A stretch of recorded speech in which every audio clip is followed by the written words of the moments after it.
Om Ajnanatimirandhasya Gnananjanashalakaya Chakshurunmilitam Yena Tasmai Shri Gurave Namaha. Namo Om Vishnupadaya Krishna Prishthaya Bhutale Shrimate Bhakti Vedanta Swaminiti Namine. Namaste Saraswate Deve Gauravani Pracharine Nirvishesha Shunyavadi Paschatya Deshatarine. Jaya Shri Krishna Chaitanya Prabhu Nityananda Shri Advaita Gadadhara Srivasadi Gaura Bhakta Vrinda. Hare Krishna Krishna Krishna Hare Hare, Hare Rama Rama Rama Hare Hare. So here we are seeing further in the creation by Brahma. So after producing Rudra from the middle of his eyebrows, when Brahmaji ordered him to carry on with progeny and populate the world, populate the creation. So Brahmaji, after he ordered, Rudra started producing the population. And all of them were inflicted by the nature of Rudra, who was in the mode of passion and ignorance. And similar to Rudra, because they were born out of anger, they started the destructive work. Actually, Brahmaji was creating at that time. Destruction is later on, after the maintenance. But all this population which were produced by Rudra, they were demoniac in nature, and their only work was to devastate the whole creation. So with their red hot eyes, they started producing fire and creating devastation. So then Brahma, he had to stop him and said, better don't produce such kind of population. You go and perform some penances and attain the favor of the Supreme Personality of Godhead. Your service is not required now. When your time of service comes, that time I will inform you. That time you can begin the work of devastation. Now it is not time for you. And then further, he produced more sons. So here is the list of those sons. Marichi, Atri, Angirasau, Pulastaya, Pulaha, Kratu, Bhragu, Vashishtha, Daksha. Daksha we know, expert in begetting children, expert in material affairs. He was Daksha. And finally the 10th son, Narada, were thus born. So, why Brahmaji is creating all this population? Why is he inundating? Why he is asking his sons to populate this whole creation? The idea is basically he is acting on behalf of the Lord for the purpose of creating this material universe, to give a chance to the living entities to come here and try to satisfy their desires. What are their desires?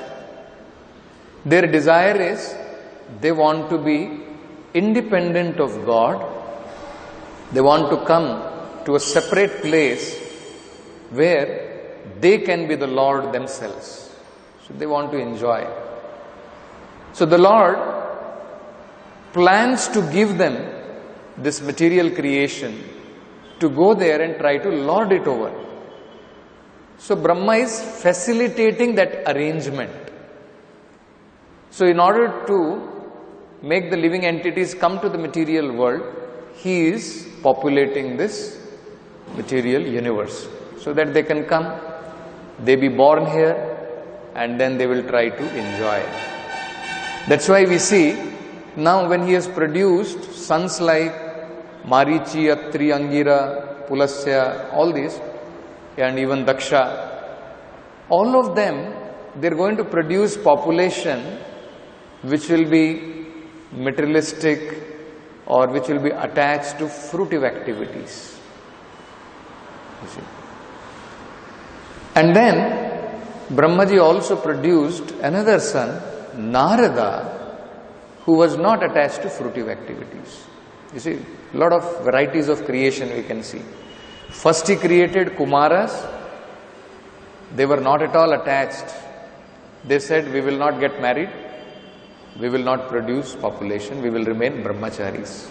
We are not interested to get entangled. We don't want to do this work of creating. We don't want to become prajapatis to create population. We want to think about ourselves. We will get liberated from this world. We are not interested. So they did not take up. And then because of that, Brahmaji became angry, and out of that anger Rudra was produced. So he was also son of Brahma. And then he asked him, okay, now you produce population. So he started producing demoniac population. So he said, stop that. So it is not required. And then all other sons we can see, now they will be creating the population which will be of materialistic nature. They will be attached to fruitive activities. So, sons of Marichi, Atri, Angira, all of them are the various living entities who are attached to these fruitive activities. And at the same time, Brahmaji also produced, he gave birth to Narada. And Prabhupada is pointing out why Narada is required. Actually, all of others are required to fulfill their material desires, and Narada is required for the most important reason of creation, to give them a chance that enough of this material enjoyment, being separate from the Lord, which cannot actually make you happy, better to engage everything in the service of the Lord and go back to Godhead. That is the actual, real purpose of creation. Just like jail is created not only to segregate the prisoners, the criminals, it is also made to give them a chance to be reformed. That is the most important purpose. Not only to segregate them, but to give them a chance to be reformed. So this material world is a chance for the living entity to get reformed and go back to Godhead.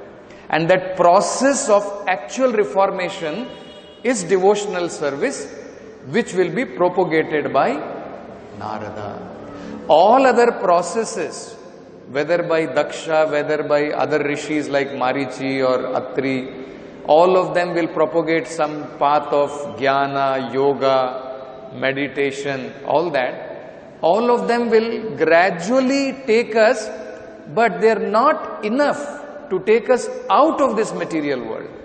They are not enough to purify the desires of the living entity. But only devotional service, which Narada will propagate, is the only method by which the living entity actually can become completely purified, and they will be able to go back to Godhead. So very important point which Prabhupada is pointing out in purport is, Shiva or Rudra is also serving the purpose of the Supreme Lord by devastation, and all his creation, whatever he created, all of them are also serving in the form of devastation.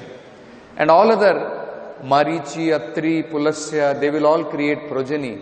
They are also serving, and they will propagate varieties of other methods, jnana, karma, yoga, all these other kinds of methods. But they are not actually the real service to the Supreme Personality of Godhead. Because what is the concern of the Supreme Lord? That the living entities who have gone away from me, what is the concern of the Father? Father's concern is not that my son goes away and let him settle down somewhere else. No.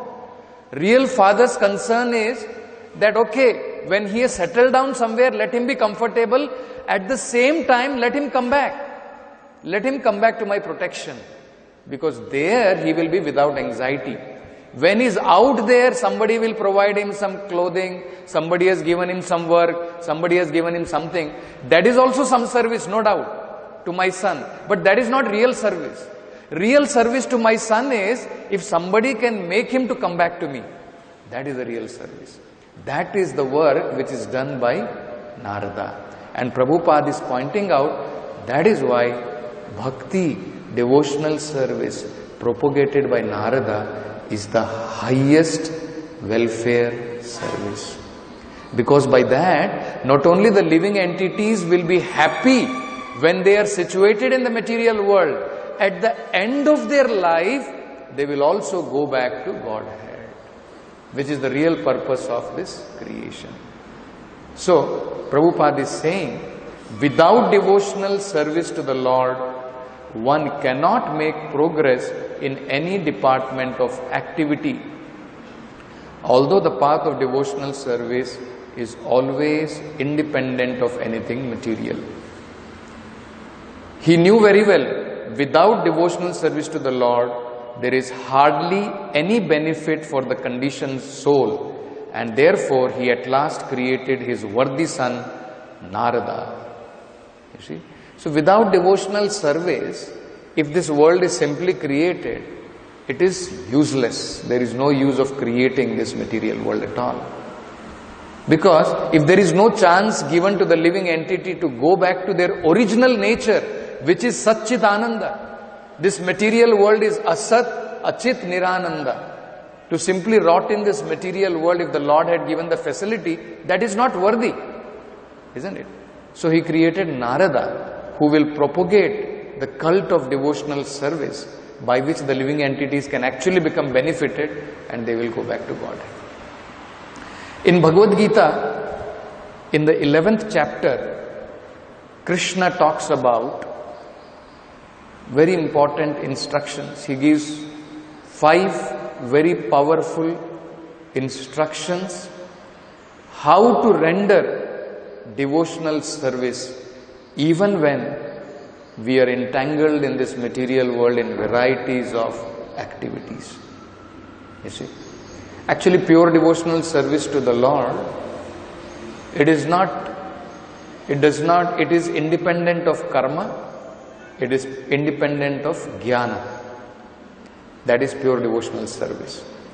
But even when we are engaged in fruitive activities, gradually how one can become free from karma and jnana, that instruction is given by the Supreme Lord in Bhagavad Gita in 11th chapter, when Krishna showed his universal form to Arjuna, and after the universal form, Krishna came back to his original form. First he came back to his Vishnu form, and then once again he attained his original two-handed form. So that time Krishna gives these instructions to Arjuna. I'll read that verse and we'll try to understand 5 very important instructions given by Krishna to Arjuna, how to perform devotional service even when we are in this material world and doing varieties of different activities in this world. Krishna says,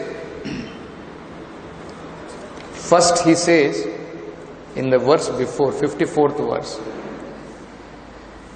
Bhaktya tu ananya shakyaha aham evam vido Arjuna. First Krishna clarifies Ananya Bhaktya. If you want to understand me as I am, then that is possible only by Ananya Bhakta. That means, because bhakti can be performed mixed with jnana, mixed with karma. But Krishna is saying, you cannot understand me properly. If your devotion is mixed with jnana and karma, you will not be able to understand me. Only with pure devotional service, free from jnana and karma, you can understand me as I am standing before you. Krishna is telling this to Arjuna. Bhaktya tu ananya shakya aham evam vido Arjuna. And then, in the next verse, Krishna explains how to perform this pure devotional service. Because only by pure devotional service we can understand the Supreme Lord Krishna and we can enter back to Godhead. That also Krishna says.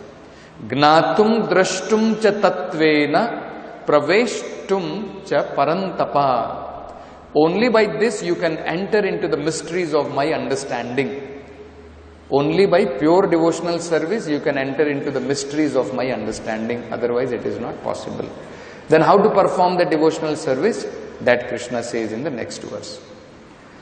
Mat karma krin, mat paramo, mad bhaktaha, sanga vivarjita, nirvairahi sarva bhuteshu, yasamam iti pandava. My dear Arjuna, one who is engaged in my pure devotional service, free from the contamination of previous activities and from mental speculation, who is friendly to every living entity, certainly comes to me. So, if we perform if we follow these 5 instructions of the Lord in this chapter, then Krishna is guaranteeing we will come back to Krishna. They will certainly come to me. Yahasaha mam iti pandava. O Arjuna, without fail they will reach me. And in the purport, Prabhupada says, this verse is the essence of Bhagavad Gita. Prabhupada is saying, why? Anyone who wants to approach the Supreme of all the personalities of Godhead on the Krishna Loka planet in the spiritual sky and be intimately connected with the Supreme Personality Krishna must take this formula as stated by Supreme Himself. You see? Not only to be connected to the Supreme Lord, to be connected to the personality of Godhead, because one can be connected to impersonal Brahman, one can be connected to only Paramatma, localized aspect of the Lord. To be connected to the personality of Godhead, and among all personalities, the Supreme Personality of Godhead, Krishna. And not only be connected, be very intimately related with the Supreme Lord in Krishna Loka, must take to this formula. If somebody wants to do that, he must take to this formula given by the Lord in Bhagavad Gita. Then Prabhupada is saying, this is the reason, therefore, this verse is considered to be the essence of Bhagavad Gita. Bhagavad Gita is a book directed to conditioned souls who are engaged in the material world with the purpose of lording it over nature and who do not know the real spiritual life. You see? So what is Bhagavad Gita? It is meant for the conditioned living entities who are trying to enjoy or lord over material world. It is a book given to them. They can make use of it and go back to Godhead. The Bhagavad Gita is meant to show how one can understand his spiritual existence and his eternal relationship with the Supreme Spiritual Personality, and to teach one how to go back home, back to Godhead. You see, Prabhupada is saying 3 things Bhagavad Gita is meant for.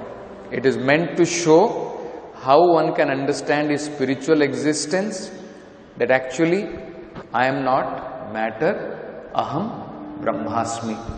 That is the first purpose of Bhagavad Gita. To make us understand we are different from matter, we are spirit. We are of different nature. Then, after understanding that, what else is required? To understand our sambandha with the Supreme Lord. That we are eternally related. Not only I am spirit soul, I am part and parcel of that Supreme Personality of Godhead. So, understanding our real position. And then, to teach him how to go back home, back to Godhead. So not only to understand that yes, I am related to that Supreme Personality of Godhead, I must also go back to Godhead and serve Him eternally. in devotional service. That is the purpose of Bhagavad Gita. And then Prabhupada is saying this verse is teaching this. Now here is the verse which clearly explains the process by which one can attain success in his spiritual activity, devotional service. So here is the verse which can actually give us the process, what process I should adopt. You see, when somebody has fallen sick, then what medicine he should take, what all precaution he should take, what all activities he should do to come out of his diseased condition. The doctor gives a prescription. So here is the Supreme Doctor, the Supreme Lord. He is giving the prescription that now we are in this Bhavaroga, what process we should adopt so that we can become cured of this material disease. So first thing Krishna says is, Mat Karma Krit. We are all engaged in varieties of activities. Different kinds of activities we are engaged in. So Prabhupada begins with this, that actually first thing we have to do is, we are all engaged in varieties of activities. But what all these activities are meant for? Sense gratification, trying to enjoy our senses. So first thing Krishna is saying is, all those activities you are doing, that you have to divert it to me. You don't require to stop them. That is not required. Not that you cut off those activities. All those activities you are doing for your pleasure, now you do it for my pleasure. Mat karma krit, Krishna is saying. And then Prabhupada gives very wonderful examples to make us understand what does it mean, mat karma krit. Work for me, work for my pleasure. What does it mean? You see, so it's a very interesting example how people engaged in varieties of activities can be engaged in Krishna karma. We can also preach to people when we go out and, rather than telling stop your business, you are doing some business activities. How to engage your business in service of the Lord. How to engage your talents in the service of the Lord. Everything can be diverted in the service of, dovetailed in the service of the Supreme Lord. And that is called as Mat Karma Krit. So Prabhupada is saying here, as far as work is concerned, one should transfer his energy entirely to Krishna conscious activities. You see, every work requires a lot of energy, right? How do we do activities? With a lot of energy, with a lot of enthusiasm, all those things. So first thing what is required is all that energy to achieve different kinds of activities should be transferred in service of the Lord. This is called, no work should be done by any man except in relationship to Krishna. Whatever work we are doing, that work has to be related to Krishna. No work should be done which is without relation to Krishna. This is the formula of karma. No karma should be done which has no relation with Krishna. All karmas should be done only when they are related to the Lord. So then Prabhupada is saying, one may be engaged in various activities, but one should not be attached to the result of his work, but the result should be done for him. So somebody is engaged in business, somebody is engaged in profession, somebody is engaged in other activity. Whatever different activity one may be engaged in, the formula is you do the work in the service of the Lord, and the fruit of the work is meant for His pleasure. It is meant for the pleasure of the Supreme Personality of Godhead.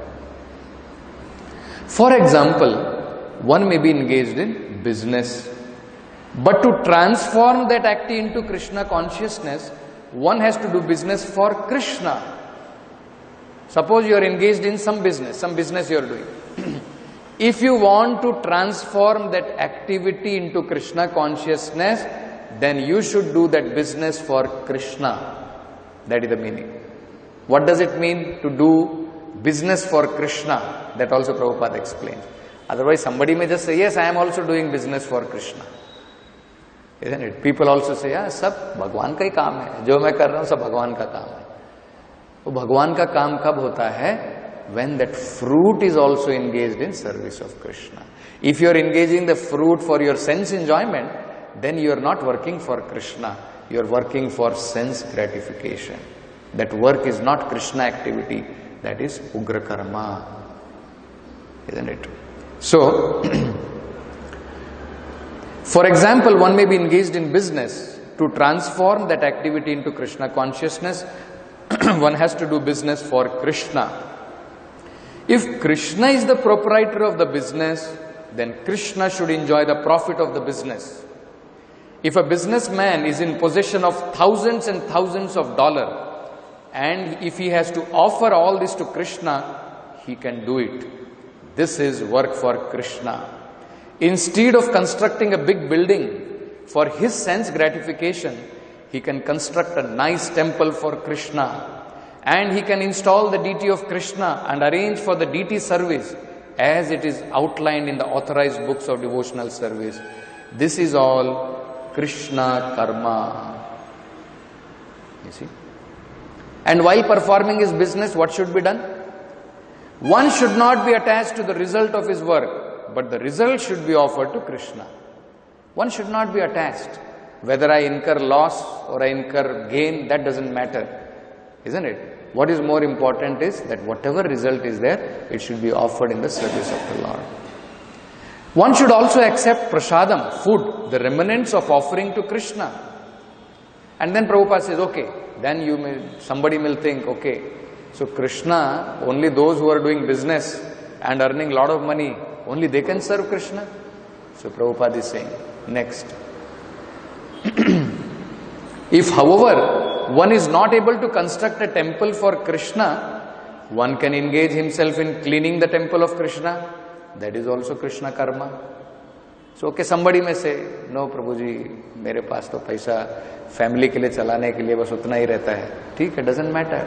At least in another form you do Krishna karma. Come to the temple, do some physical activity for the Lord, cleanse the temple of the Lord, isn't it? So varieties of service is there in the service of the Lord. And then, that is also Krishna karma. One can cultivate a garden. Anyone who has land in India, at least any poor man has a certain amount of land, can utilize that for Krishna by growing flowers to offer to him. He can sow tulsi plant because tulsi leaves are very important, and Krishna has recommended this in Bhagavad Gita. Krishna desires one offer him either a leaf or a flower or little water, and he will be satisfied. This leaf specially refers to tulsi. So one can sow tulsi leaves and pour water on the plant. Thus even poorest man can engage in service of Krishna.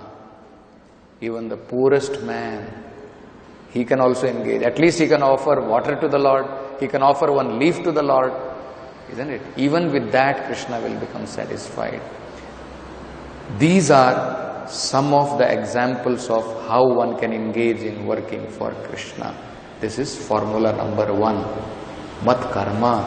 Whatever activities we are doing, do it as service to the Supreme Lord.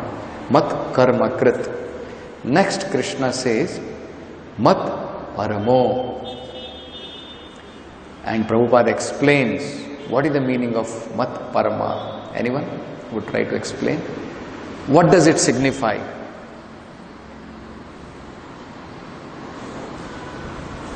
Mat parama. What does it mean?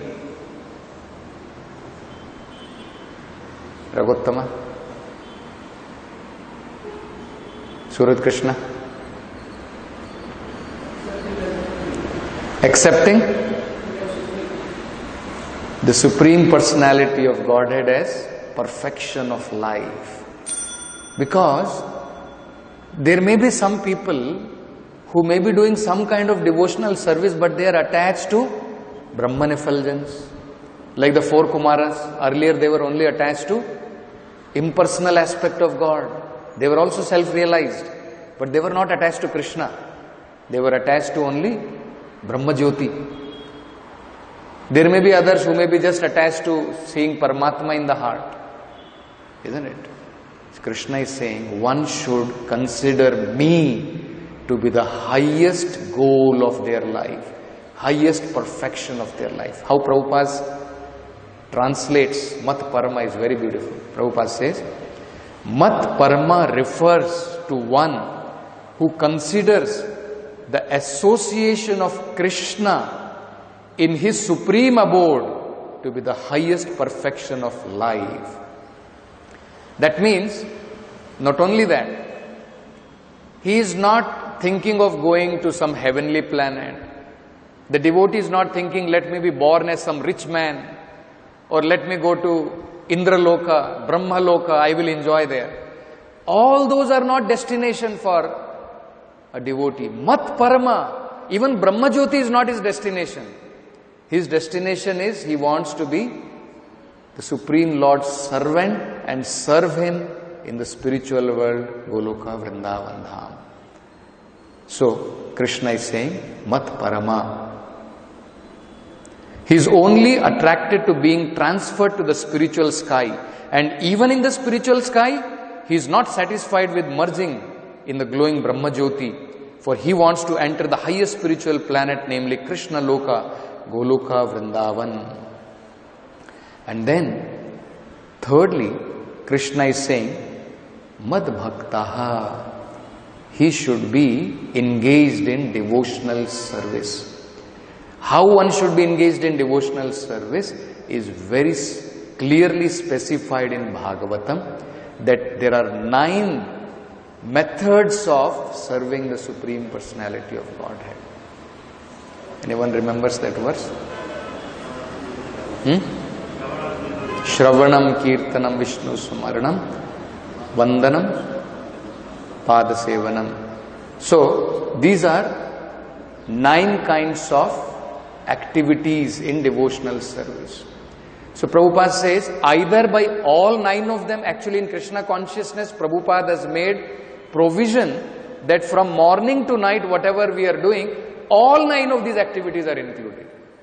Of course, major of them is Shravanam and Kirtan, hearing and chanting the holy names of the Lord. Because even Chaitanya Mahaprabhu said, when he was asked this question, that out of the 9 ways of devotional service, which is considered to be the most important? So Chaitanya Mahaprabhu replied, chanting and hearing the holy names of the Lord is the most important activity in devotional service. So, because especially in Kali Yuga, the Lord has incarnated as Shabda Brahman. The Lord is present in the form of His holy name. Just by chanting the holy name, we can feel the presence of the Lord. You see, just by chanting the holy name properly and hearing it properly, we can feel the presence of the Lord. So, Mad Bhakta begins by hearing and chanting, and then all other different activities we can serve. Then, next Krishna says, Sangha Varjitaha. What does it mean? Sangha Varjitaha. What does it mean?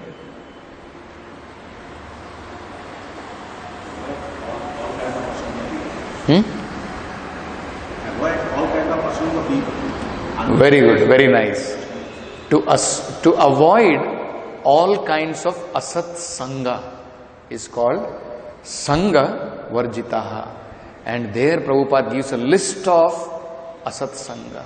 Materialistic people, fruitive actors, jnanis, even yogis, all of them are asat sangha for a devotee. He should not associate with them. See, Prabhupada explains.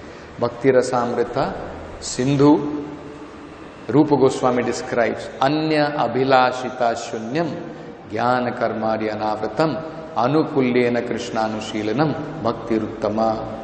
In this verse, Rupa Goswami clearly states, if anyone wants to execute unalloyed devotional service, he must be freed from all kind of material contamination. He must be freed from association of persons addicted to fruitive activity, mental speculation. You see, then it is possible. And Anukulyena Krishnanushilanam also Prabhupada explains, because somebody may be free from them and somebody may be thinking, okay, I am serving Krishna by becoming an enemy of Krishna, like Kamsa, isn't it? He was also thinking 24 hours of Krishna, but he was thinking in unfavorable, not in a favorable way. Devotional service means Anukulyena. So that is the meaning of devotional service. Then what is the last? The last one is Nirvairahi Sarvabhuteshu. Prabhupada explains this very beautifully. What does it mean? Nirvairahi Sarvabhuteshu. He is not envious of any living entity. He is friendly to every living entity.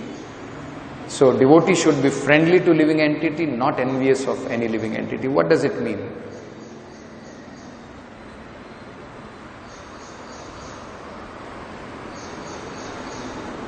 Prabhupada explained this. A devotee of Krishna is friendly to everyone. Therefore it is said here he has no enemy. How is this?